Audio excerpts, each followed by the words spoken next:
A very good morning to all my dear students of class 6. Today we are going to have our chapter number 5, and the name of the chapter is Separation of the Substances. In this picture, along with the topic of the chapter in the sideways, you can see there are many ways through which we are going to separate the different substances, right? Here, let me tell you today, my mother has made a bowl of poha for me, but my mother did one thing. She spiced up the poha with some green chilies, and you know what? I really don't like green chilies. Now, what I am supposed to do?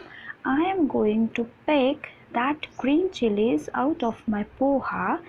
As you all know, the green chilies are really very spicy, right? And here you can see a plate of rice are there, and along with the rice there are some black stones are also there.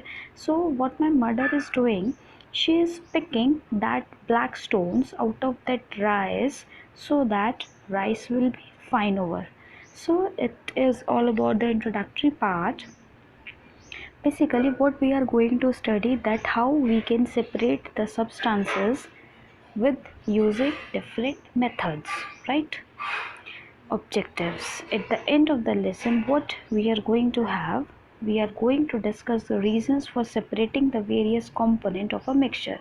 Means, what are the reasons why there is a need to separate various component of mixture. List the various methods of separating the component of a mixture. Means, what are the different kind of ways, what are the different methods, what are the techniques by which we can separate the components, and describe the techniques of hand picking, churning, threshing, winnowing and sieving with the help of examples. Means, these methods we are going to discuss in brief along with their examples also, right? So let's start that why there is a need for separating the components of a mixture. Component simply means, you have already studied in chapter number 1. Component means the ingredients of that mixture, means by which components, by which ingredient that mixture is going to be prepared.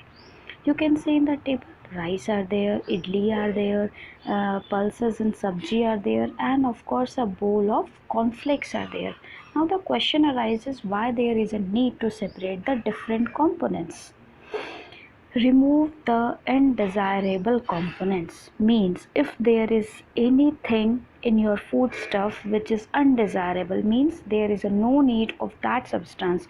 So it is one of the way, or it is one of the need to separate the component of the mixture. For an example, I am having a bowl of kheer, and in kheer you all know dry fruits are there, but I don't like raisin at all. So from that bowl of kheer, I'll put all the raisins aside so that I will enjoy that bowl of kheer. Similarly, removing the undesirable component is one of the most important need for separating the substance. What is the second need?